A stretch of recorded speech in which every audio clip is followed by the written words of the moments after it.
जय श्री कृष्ण। नमस्कार मित्रों, मेरे YouTube चैनल पर आप सभी का बहुत बहुत स्वागत है। वट सावित्री व्रत के बारे में बात करेंगे। पूजा विधि, शुभ समय, सारी जानकारी दूंगी। सामग्री क्या क्या चाहिए, कैसे हम, अगर वट का वृक्ष आपके आसपास, घर के आसपास नहीं है तो आप घबराइए मत, घर में भी इसकी पूजा की जा सकती है। किस प्रकार करेंगे, पहले हम शुभ समय की बात। वट सावित्री का व्रत 26 तारीख सोमवार के ही दिन किया जाएगा और इसका शुभ मुहूर्त 11:15 से लेकर 3:03 तक है। वैसे तो 12:10 पर अमावस्या लगेगी, लेकिन सुबह से ही मान्य किया गया है, तो आप इसी दिन करना है। आपको घर पर पहले तो श्रृंगार के सामान लेने हैं। श्रृंगार के सामान में आप 5, 7, 16 गुंजाइश हिसाब, आप जैसी आपकी गुंजाइश हो, आस्था, उस हिसाब से श्रृंगार का सामान ले सकते हैं। मेन चीज़ें लेना है। मेन में क्या हो गया आपका, पहला सिंदूर हो गया, बिंदी, आलता, चुनरी, काजल, सिंदूर, आलता, बिंदी, काजल, मेहंदी, ये 5, और चूड़ियाँ, चुनरी, ये 7 आइटम तो इम्पॉर्टेंट है, आपको लेना ही लेना है। और गुंजाइश हिसाब ज़्यादा भी ले सकते। आपको बरगदी बनाना है 12। गाढ़ा सा आटा ले लीजिए, थोड़ा सा उसमें गुड़ घोलकर खूब गाढ़ा सा बना लीजिए और छोटे छोटे गोली की तरह गोल गोल 12 तल लीजिए। देसी घी में, शुद्ध देसी घी में आपको तलना है। इसके बाद आपको 12 जोड़ा पूड़ी, 2 पूड़ी का 1 जोड़ा लगाया गया, 2 पूड़ी का 1 जोड़ा लगाया गया, 12 पूड़ी तलनी है। इसके बाद आप मिठाई, फल में क्या है, मौसमी फल लेने हैं। जैसे मौसम के फल, इस समय कौन से फल चल रहे हैं इस समय, जैसे आम, तरबूज, खीरा, ये लेना है। और 1 लोटा जल, शुद्ध जल भी लेना है आपको। जोत बत्ती लेने हैं, श्रृंगार का सामान, थोड़ी सी हल्दी, थोड़ा सा चावल लेना है, पिसा हुआ चावल लेना है। ये सारी सामग्री लेकर आपको मंदिर में पहुंचना है। और कच्चा सूत, जो बहुत इम्पॉर्टेंट है, बहुत ज़्यादा महत्वपूर्ण है। कच्चे सूत पीले रंग का होता है। आप गिट्टी भी ले सकते हैं, धागा सिलाई वाला, नहीं तो हाथ में बांधने वाला कलावा उपयोग में आप ला सकते हैं। ये तो सारी सामग्री लेकर पहले हम बरगद के पेड़ की पूजा कैसे करेंगे, इसके बाद मैं घर पे पूजा कैसे करेंगे, इसके बारे में भी आप लोगों से बताऊंगी। सारी सामग्री लेकर हमें बड़ वृक्ष के नीचे पहुंच जाना है और शुभ मुहूर्त, शुभ समय पे। और इस दिन सुबह उठकर स्नान कर लेना है। पहले ध्यान से सुनिएगा। स्नान करने के बाद आपको साड़ी डालनी है, पीला, लाल, देखो नीला, सफ़ेद, आप वस्त्र काला, ये 3 रंग नहीं डालेंगे। बाकी गुलाबी, संतरी, वैसे हो सके तो पीला, लाल पूजा में उपयोग। लाल रंग सुहाग का रंग होता है। और हो सके तो सावित्री की और सत्यवान की मूर्ति ले जानी, नहीं तो उसी हल्दी और चावल से मिक्स करके हमें बना लेनी है। ठीक है, सारी सामग्री हम इकट्ठा कर लिए, जल ले लिए। और किसी के यहाँ 12 परिक्रमा होती है, किसी के यहाँ 108। जो 108 परिक्रमा होती हो तो आप 108 कुछ क्वांटिटी गिन लेना। चॉकलेट है, टॉफ़ी है, बिस्किट है, जो भी आपके यहाँ बिंदी है, गिन लेना। सारी सामग्री लेकर बड़ वृक्ष के नीचे पहुँच गए और पूर्णतः श्रृंगार करके जाना है। मांग में सिंदूर होना चाहिए, माथे पर बिंदिया, पैरों में महावर, हाथों में लाल चूड़ियाँ अवश्य पहनना है। साड़ी किसी भी रंग की डालें, चूड़ी लाल ही हाथों में पहनना है व्रत के दिन। सारा श्रृंगार का सामान ले गए।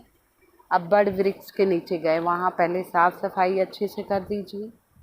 फिर वहाँ जल चढ़ाइए, मीठा चढ़ाइए, जो बरगदी ले गए वो, पूड़ी, सब चढ़ाइए, पूजा कीजिए, जोत जलाइए और भगवान विष्णु के नाम का स्मरण करना है।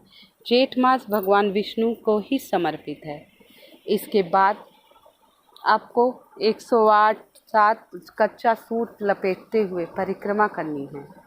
परिक्रमा करने के बाद जोत थोड़ा ऐसे जलाइएगा कि कथा वथा सुननी है, जोत जलती रहे। पूरे घी का दीपक आप प्रज्वलित कर दीजिएगा। सारे सामग्री चढ़ाने के बाद आपको क्या करना है, जितनी भी महिलाएं आई हैं सब इकट्ठा होकर,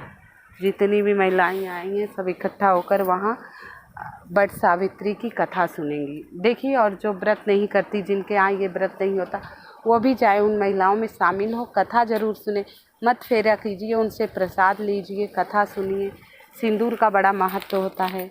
एक दूसरे को सिंदूर भी लगाना चाहिए। और हल्दी के अपने हाथे से 12 छापे बरगद के पेड़ पे मारा जाता है। अलग अलग सबके यहाँ पूजा है। हल्दी चावल जो ले गए उसे थाली में घोल लीजिए, थाली भी ले जाइएगा। घोलने के बाद अपने दाहिने पंजे से, दोनों पंजे हाथों से बरगद के पेड़ पे आपको 7, 5, 12 जैसे आपके यहाँ छापा लगता हो छापा लगाना है, ठीक है। इसके बाद कथा सुननी है, आरती करनी है। कुछ समय वहाँ सब लोग बैठकर भजन गाइए, माता से अर्जी लगाइए कि माता हमारा सुहाग अमर रखना। यमराज ने सावित्री को आशीर्वाद किया था, जो बट सावित्री की पूजा बरगद की करेगा उसकी सौभाग्य की सदा यमराज रक्षा करेंगे, वो अखंड सौभाग्यवती रहेगी। इसके बाद वहाँ कुछ लोग पारण करती हैं, अन्न खाती हैं, प्रसाद खा के वहीं पानी पीती हैं। बरगद के पेड़ का एक फल होता है, वो फल। और चना ज़रूर ले जाना है, चना तो मोस्ट इम्पॉर्टेंट है, बताना भूल गई। सामग्री में चना देखिए, मैंने चना रखा है। चना भिगोकर कच्चे चने ले जाने। चना ना साबुत ही निकलना रहता है, इसको दांत के नीचे दबाना नहीं रहता है। तो आपको चना ले जाना है। अब सवाल उठता है कि आप मंदिर नहीं जा पा रहे हैं, आपके आसपास बड़का पेड़ नहीं है, महानगरों में रह रहे, फ्लैटों में रह रहे, आसपास कहीं बरगद का पेड़ नहीं है, तो घबराने की बात नहीं है। बरगद की डाली, पत्ता कुछ भी मिल जाए। अगर नहीं मिलता है तो बरगद के पेड़ की फ़ोटो ले आइएगा और अपने एक लाल चौकी बिछा लीजिएगा। चौकी बिछाने के बाद वहाँ चावल पर कलश रखिएगा और जिस प्रकार पूजा बरगद के पेड़ के नीचे करते उसी प्रकार सारी सामग्री रख लीजिएगा। बरगदी ये सब बनाकर श्रृंगार का सामान दान देना होता है पंडित जी को। और इसके बाद सारी सामग्री रख के वहाँ पूजा कीजिए, कथा सुनिए, भोग लगाइए, आरती कीजिए। इसके बाद कच्चा सूत लेकर उसी तस्वीर के आसपास 12 बार फेरे करना है, 12 बार, 15 बार, जैसे आपके यहाँ होता है। कहीं कहीं 108 होते हैं, कहीं कहीं 51 होते हैं, कहीं 8 बार ही होते। इसके बाद कथा सुनिए, आरती कीजिए, भजन गाइए। सत्यवान सावित्री की कथा सुनने मात्र से अखंड सौभाग्य की प्राप्ति होती है।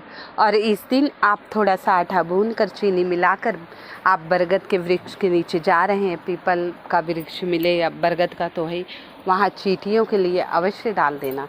इस दिन दान पुण्य अवश्य करना और अखंड सौभाग्य के लिए उसी वृक्ष के नीचे एक माला जपना है, चाहे नमः शिवाय ओम, चाहे श्री शिवाय नमस्तुभ्यम, चाहे ओम नमो भगवते वासुदेवाय, जो भी मंत्र हो। कहते हैं देव वृक्ष के नीचे जाप करने से अनन्य पुण्यों की प्राप्ति होती है। अमावस्या, पूर्णिमा, एकादशी, प्रदोष, शुभ तिथियों पे जाप अवश्य करना चाहिए। जब भी मौका मिले इन देव वृक्षों के नीचे बिना आसन के जाप किया जा सकता है। तो आप ये पूजा घर पर भी कर सकते हैं। बरगद का वृक्ष या पत्ता डाली नहीं मिले तो आप उसकी फ़ोटो निकलवा के आप घर पर लगाकर पूजा कर सकते हैं। देखिए शास्त्रों में हर तरह से उपाय बताया गया है। आप श्रद्धा भक्ति से कीजिए। कुछ उपवास रखती हैं, कुछ व्रत कथा सुनने के बाद वहीं बरगद वृक्ष के नीचे प्रसाद खाती हैं। तो आशा करती हूँ आप सभी को वीडियो पसंद आ रही। कृपया लाइक एवं सब्सक्राइब अवश्य कर दीजिएगा। सभी महिलाओं को बहुत बहुत बधाइयाँ हो बट सावित्री की। माता रानी सबका सौभाग्य बनाए रखें, सबके पति की लंबी उम्र करे, सबका वैवाहिक जीवन खुशहाल रहे। तो आशा करती हूँ आप सभी को वीडियो पसंद आ रहे। कृपया लाइक एवं सब्सक्राइब अवश्य कर दीजिएगा। कमेंट में जो भी मंत्र आपके पसंद हो वो लिख दीजिएगा। जय श्री कृष्ण, जय श्री कृष्ण, जय श्री कृष्ण, जय श्री कृष्ण।